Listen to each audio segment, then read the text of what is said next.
welcome to the stage, Johan von Holstein!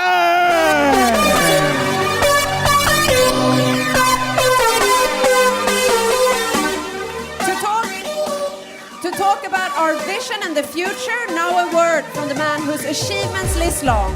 A Harvard graduate and one of Sweden's most successful entrepreneurs ever. He has years and years of experience and have been among the world leaders of building internet-related companies all over the world. He was named Technology Pioneer by the World Economic Forum. He's rung the Wall Street Bell. He's led companies with thousands of staff. Welcome, Johan Staël von Holstein. Wow, thank you so much. I think it's amazing to be here, and I will tell you a story about why I think it's amazing and why I'm here. But so I have to start with telling you about the history, the background, and then I'll tell you a bit about the present, and then I'm going to tell you a bit about the future. I come from a farm in the middle of nowhere, outside a very small, unimportant village, outside a small town which nobody's ever heard of. And I was very dyslexic, so I don't read and write very well. I was hyper-energetic, which is the reason I still walk back and forwards on the scene while I speak. And I was actually very lousy at school. And when I finished my ninth grade, I started selling when I was 6. My grandfather was a fisherman, so the first thing I sold was fish. And then I'm a soccer fan, so I sold sweets on the soccer games when I was 12, and I sold newspapers. And at 14, I started working in a cheese factory. So I was a real farmer's boy. And at the age of 15, 16, when I finished my gymnasium, the school principal said, well, he doesn't need to continue school. He can take a full-on job at the factory. And my mother, she refused to accept that. She said, my son is talented, he's smart, he's going to study.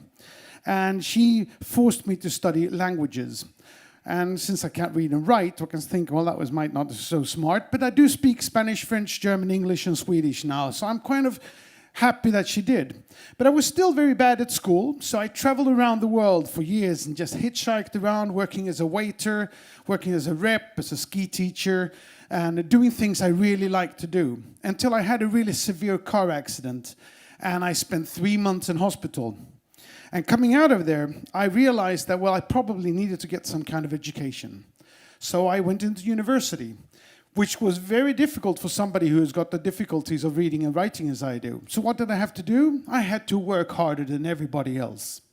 And I struggled getting out of there. And I taught myself how to think in pictures instead of words and letters, which made me eventually actually finish off my degrees with very good degrees, but not because I was talented, but because I worked harder.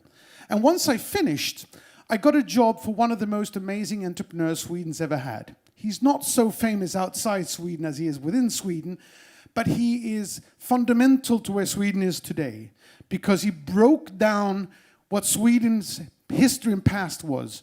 Not believing in oneself, believing in the community, believing in that society would take care of you.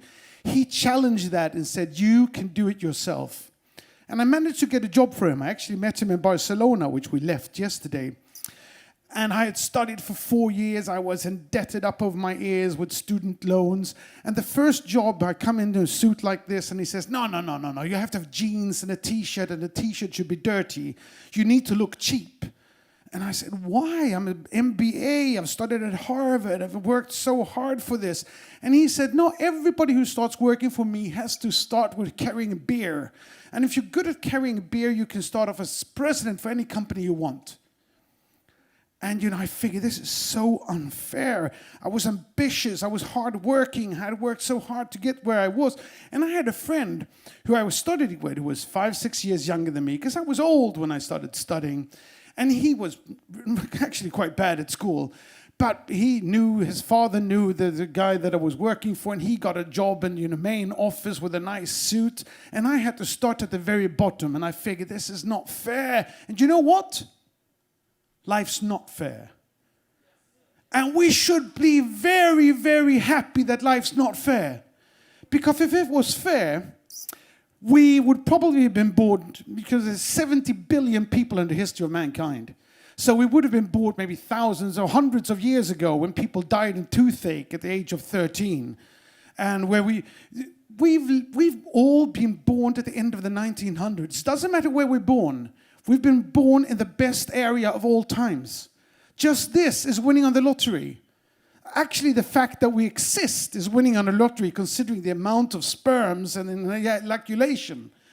We are all winners from day one, regardless of where we're born, what color we have, what intelligence we have. We exist, and we have the ability to do something with our lives. So I sat down and I said, life's not fair. Like Bill Gates said, life's not fair, get used to it. And I figured, how am I going to win?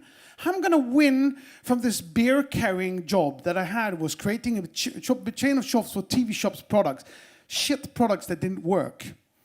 And I figured, I'm going to work 2 hours harder than everybody else. Because if I work 2 hours harder, nobody's 2 hours smarter than me a day. So I went in first of everybody in the office in the morning. And at the end of the evening, when the last guy went home, I put on my clock and I stayed for another 2 hours. And after a couple of months, I finished the project 1 month earlier than he had anticipated. And I then started working on a business plan for a TV channel. He came back from a trip. I gave him the business plan. He made me marketing director for the TV channel. The TV channel nobody knew of the TV channel. It didn't really know, didn't have an audience. So I designed the marketing strategy for the channel and took it from 6-7% penetrations to over 90% in 6 months. So he calls me up and says, you're doing a fantastic job, and I'm not going to make you president for your first time. 9 months out of university, I was CEO for my first company. And I went, yeah! And he said, what am I going to do? He said, teletext. Do you know teletext? Probably the most boring medium ever invented by man. And I tried to get out of it. So I said, well, John, well, his name was Johan Staël. And I said, John, I'm a technical idiot. My father's told me so since I was 12 years old and took apart a bicycle, never got it together again. And John says one of the most important things anybody's ever said to me in my entire life. He says, Johan, any idiot can learn anything in 3 months. That was revolutionizing to me. Because suddenly I understood that the difference between a super smart MBA from MIT and somebody who's a farmer's boy who's dyslexic and a cheese turner is about this big. It is absolutely nothing. And I realized that this was so magnificent to me that I realized that suddenly everybody can do anything they want if they just put their mind into it. If they just put the 3 months and decide that they're going to be able to be successful. So I took the job as CEO. And in 6 months, I built the largest teletext production company in the world with offices in 9 countries. He calls me up and he says, this is amazing. You're fantastic. You're now executive vice president for a bank I own in Luxembourg. So I go into the bank. And I was there for 2 years, living together with him. And I took my salary from $2,000 a month when I started, which is still fairly good. But for an MBA with a lot of student loans, it wasn't that good. 5 years later, I had $35,000 a month. I had a convertible sports car. I lived together with Johan Staël in his house. And thank you very much, sir. And I thought I was ridiculously wealthy and successful. And one night we were standing in our underpants drinking whiskey after having been out partying.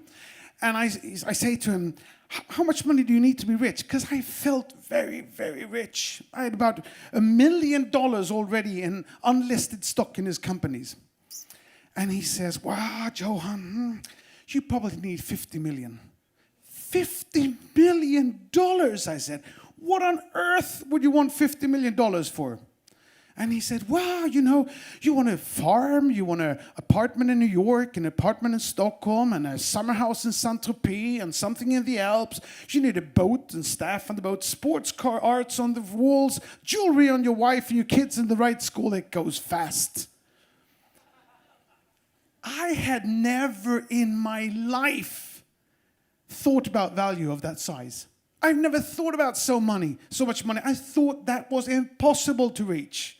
And what do we know about impossible? It's nothing. So I walk up to him and I say, well, John, I want to have $50 million. And he says, well, Johan, stay with me for 10 years. I promise you $50 million. Now, the thing is, it was not a charity organization, which meant that if I was going to make $50 million working for him, I probably needed to make $200 million for him. And if he thought I was good enough to make $250 million, I didn't need to work for anybody. So I resigned. And I put up the goal for myself. I needed to make $50 million. Not because I really needed $50 million, just because I needed to prove that I could, that I made the right decision. And I needed to make $50 million in half the time. So in January of 1996, as one of the first internet entrepreneurs and pioneers of Europe, together with some friends, I started a company called Icon Media Lab.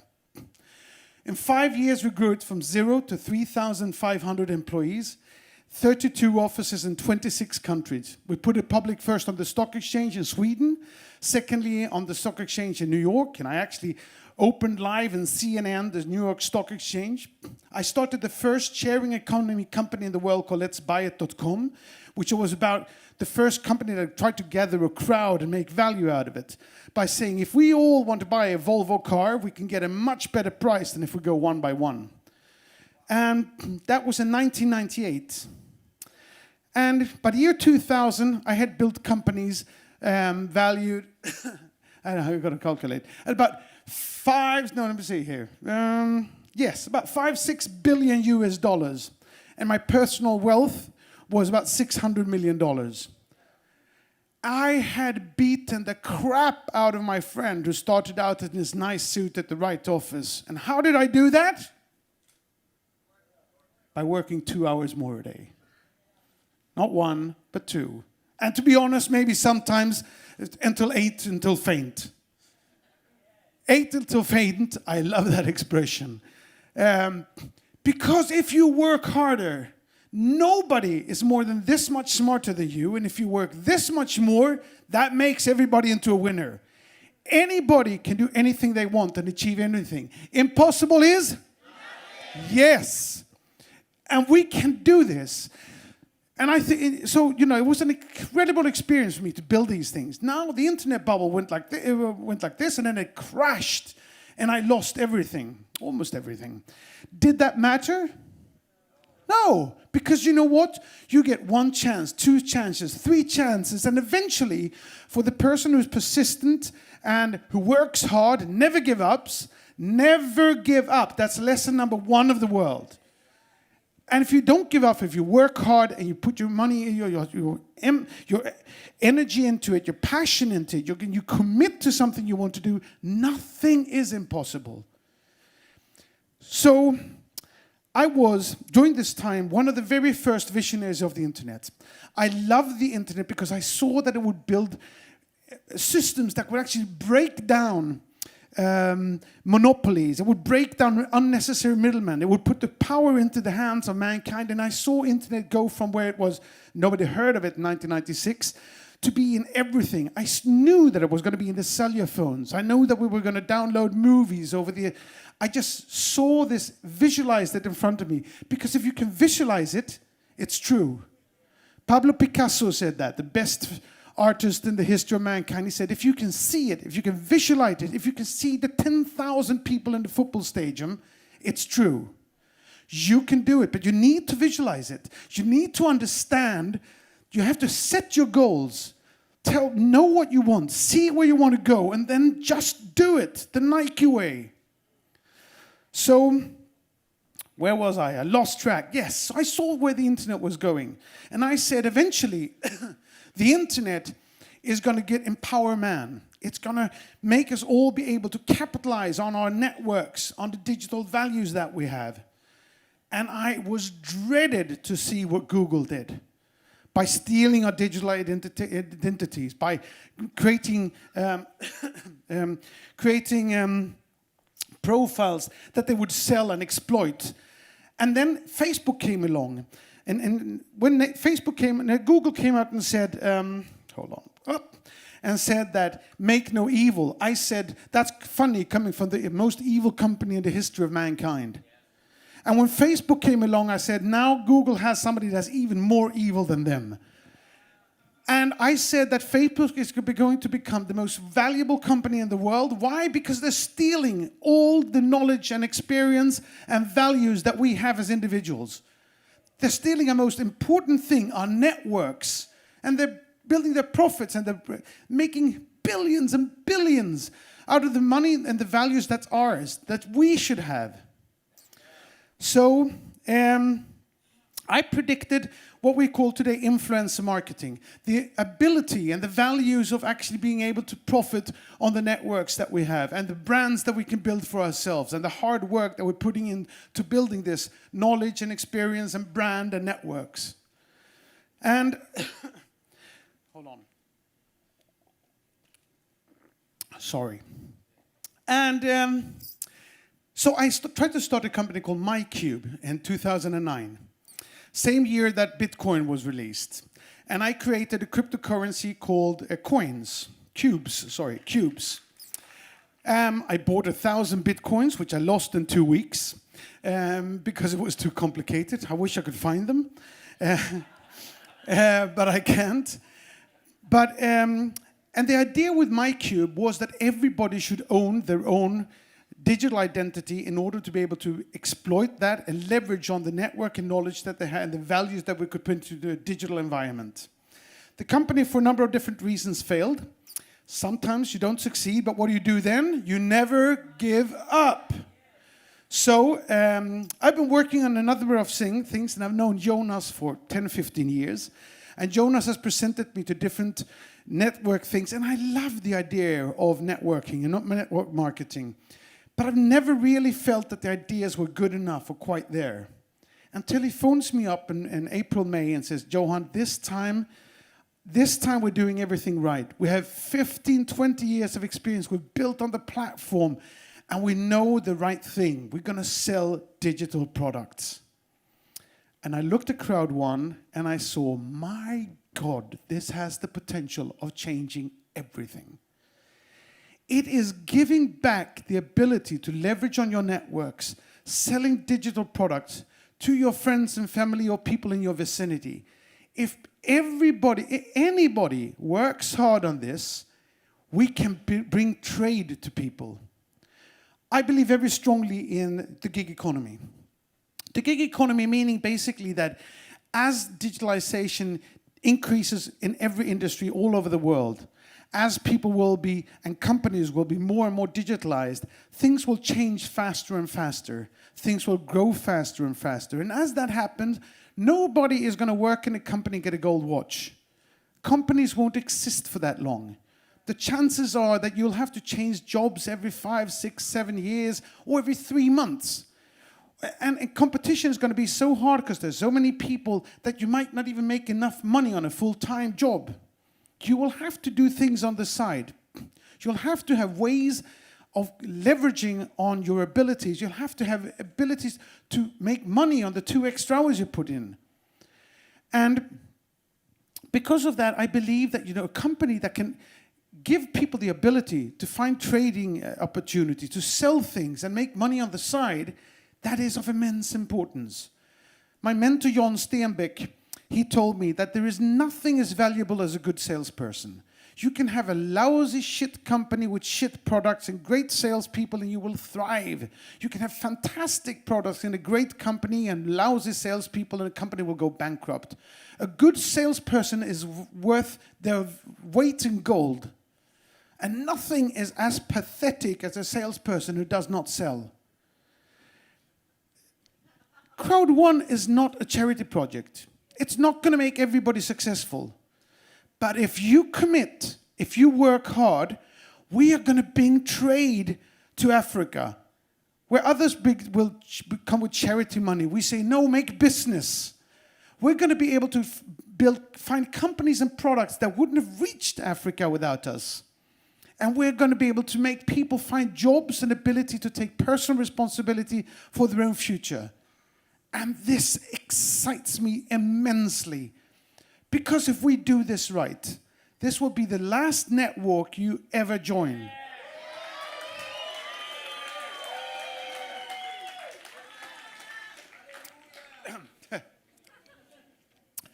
This is going to be the network that goes on for 20 years. We are going to get, because the beauty is, how many of you here are on social media? Hand up. How many of you have more than 500 people in your networks? Almost everybody. If we can reach 10 million people connected in Crowd1, and they all have more than 500 people in the networks, it means we reach 5 billion people.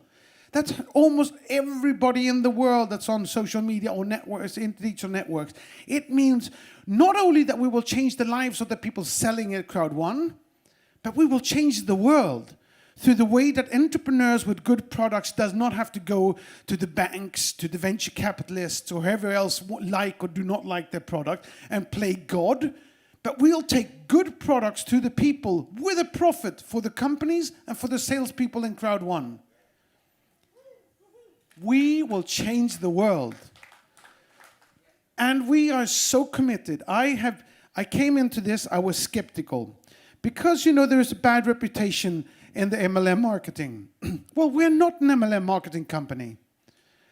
I was skeptical because, there's so much risk if people don't do this right. I look at the people and the talent and the programmers and the security people and the passion and commitment that Jonas puts in and the talent of the salespeople that I have met and the long-term ambitions and the good-hearted. I talked to Mr. Botswana who says we're taking people out of poverty. We're bringing trade to Africa. And I feel if we do this right, if we commit, if we work hard, impossible is good. I'm a very, very emotional guy. And I really, really feel so emotionally attached to the potential in this. And if we commit that we work together, because what I also like here is that people work together. It's not just about me and my down line. It's about actually making something. We need to get to critical mass. We need to get enough people into this industry to really go out there and make an impact. And we will be devastating to VC companies, to the banking system. We are putting digital money and cash into the hands of people who are not even bankable in some countries.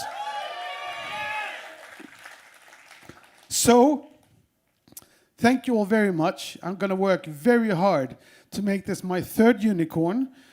I have the ambitions to one day put this public on a major stock exchange. And let's kick some ass. Thank you all.